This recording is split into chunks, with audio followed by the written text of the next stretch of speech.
Yeah, we've been here. We had a good time. Honestly, it was the time where I spent the most time with my wife ever. I think it's dead. Especially listening to people who have lived here in like 2018, 2019. Shanghai was definitely more fun, I heard. Much more calmer, much less scary. After the lockdown, how do you say, it became a bit more worried about, oh, will I get caught? The interesting aspect is to work together with the Chinese. It's a totally different culture. It's a totally different way to work together with them. It's a crazy experience.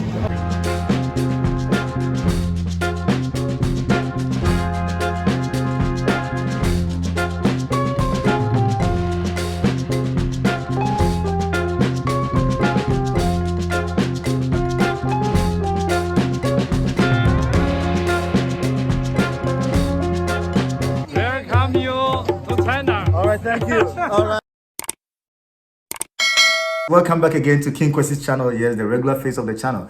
And I want to say that thank you so much for the engagement on this channel. The channel is growing each and every day. We are almost at 14,000 subscribers. Yes, 1400, 14,000 subscribers. And I must say thank you to you for supporting, liking, sharing, commenting, and engaging with this channel.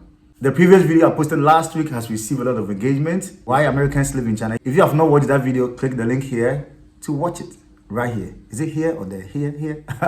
During the Golden Week of China, I went to Shanghai and I used the opportunity to interview some experts in China to share their views during the lockdown in Shanghai. We know that Shanghai, as a metropolitan city in China, went into over 2 months lockdown, and it was very devastating. These people here shared their experiences, their worst experiences, and I also asked them whether they think that the spirit of Shanghai is dead. We know that Shanghai is that bustling city. I was in Shanghai. Things are not really good because you have to wear your mask, you have to scan codes and here and there. I don't live in Shanghai. I didn't experience this. So I had to go to the grounds and interview some experts and foreigners to share their experiences. Let's go and listen to what they said. If you are here for the first time and you like this kind of content from China, people sharing their experiences, then please, you are at the right place. Subscribe, like, share, and let's grow the channel. Now let's go and listen to this expert that I interviewed during my stay in Shanghai. These are real stories of people living and working in China. We are not paid to make this video. I have to say this again. We are not paid. I keep getting this negative comment that how much were you paid to make this video? Please, I'm not paid. I traveled to Shanghai, bought my own ticket myself, booked my hotel. These are people that I randomly met on the street of China. I walked to them, talked to them about what I do, and most of them were willing to share their experiences. So these are real stories from China. We are not paid. Read my lips. We are not paid. Let's go watch the video. I'm Derek. I'm from Germany, from Bavaria, and I'm in China since October 2018. 2018. Yeah, it's around 4 years now. Around 4 years. My name is KWESI. I'm from the UK. I've been in China for around over a year. Hi, my name is Shamira. I'm from America, New York specifically, and I've lived in China for 3 years. Were you in Shanghai during the lockdown? Yeah, we've been here. We had a good time. Honestly, it was the time where I spent the most time with my wife ever. What was your worst experience during the lockdown? During the lockdown, the worst experience, I think, was not doing any sports. Being alone and it lasting for more than 2.5 months. That was the worst part, and not being able to see anyone. My building was very strict. We weren't even allowed to leave our apartments. So I couldn't walk the hall. The only people I saw were the people in hazmat suits for 60 something days. So I hated it. It wasn't that bad for me. Luckily, the condo we lived in was very, how do you say, it was much more open and more easy to get help from the outside. But the main issue was diversity of food. We had food, but sometimes we had to eat very plain kind of food. But still, it wasn't that bad. Well, my experience wasn't that much bad. What was life in Shanghai before the lockdown? A lot more freedom, less restrictions. We didn't really wear masks much. There wasn't like, you didn't really need to get a test every single day. Like If you needed to get a test, it was mainly because you needed to travel outside the city, but that was about it. Much more calmer, much less scary. After the lockdown, how do you say, it became a bit more worried about, oh, would I get COVID here, thing there. That was the main issue. Catching COVID and having to deal with the issues of that. Do you think it was better? It was better. It was much more freedom. It was much easier, especially also with the traveling. Our daughter was able to come here, and this makes it much more difficult now during the lockdown and during the pandemic. What is the Shanghai spirit now? Do you think it is dead, in your opinion? I think it's dead. Especially listening to people who have lived here in like 2018, 2019.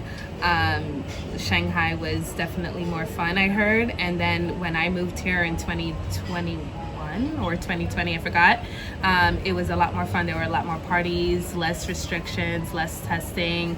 We traveled easily in and out of the city. Now, I don't even desire traveling anymore. Do you think the lockdown has really affected the spirit of Shanghai? Not entirely, maybe financially, but overall, from what I've seen in the Chinese culture, they bounce back pretty easily from many major issues. What has really changed about Shanghai now? I guess the attitude towards COVID, more people are more scared of how they respond to COVID, how they are more likely to catch it. They don't have to want to go through that ordeal that went through for 2 months again, basically, from what I've seen. In your opinion, do you think that the lockdown has really affected the life of Shanghai? For sure. In what ways? Definitely. In all the ways. In all the ways. Just again, traveling, getting contact with our family, also working, all the restrictions we have in our work, in everything. When you just walk around, having the mask and everything.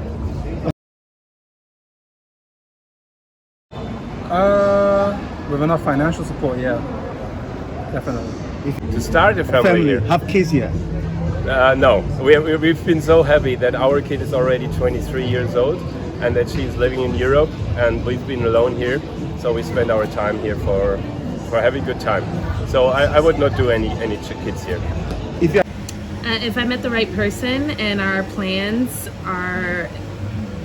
plans seem to work well here in China, I would.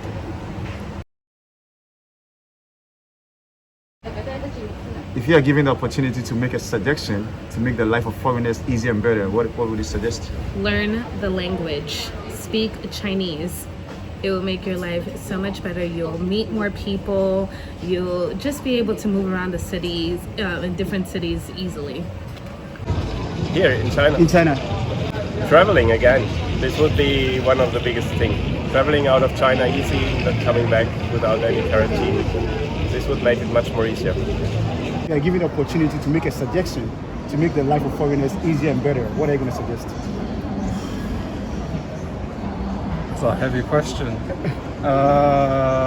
Probably try and eliminate any prejudice against foreigners, minimize, strictly enforce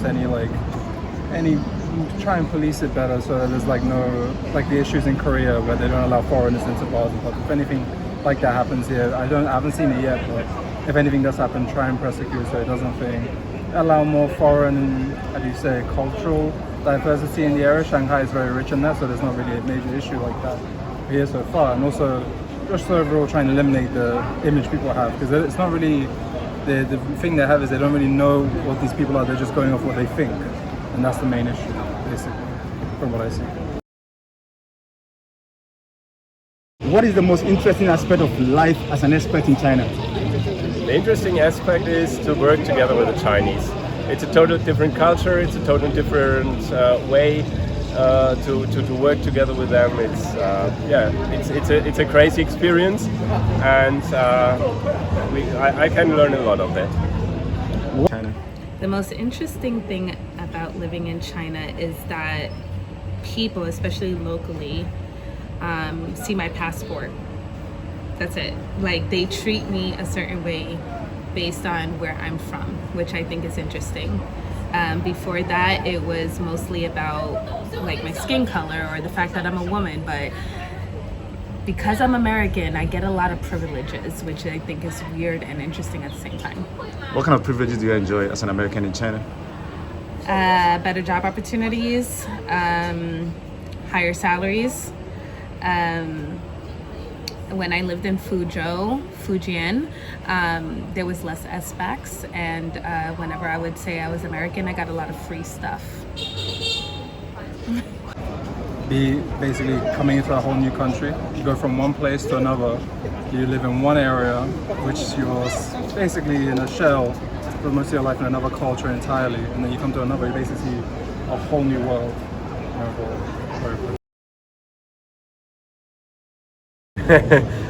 The most boring aspect, driving with a car every day, 1.5 hours through this traffic with all these stupid drivers around me, losing a lot of time, and always being prepared that someone is just stopping on a highway. People don't realize this, but a lot of us come out here to work. So when I first moved here in 2019, I thought like I was gonna be blogging, I was gonna be sharing my travels and all of this stuff, but we live regular lives. We go to work Monday through Friday, 9 to 5, depending on your schedule, and then we have a weekend, and then there's a holiday, and then we might travel, we might not, but I feel like my life is similar to the way it was when I was working in America. So that's the boring part. Like, I think that's why I stopped blogging, because there wasn't a lot to blog about. What was the most boring aspect of your life here? My job. My job is the most boring aspect, as it is everywhere, mostly. What is your message for young people like us who want to travel the world and experience different cultures? Be open-minded, don't be ignorant, learn the language, and just have fun.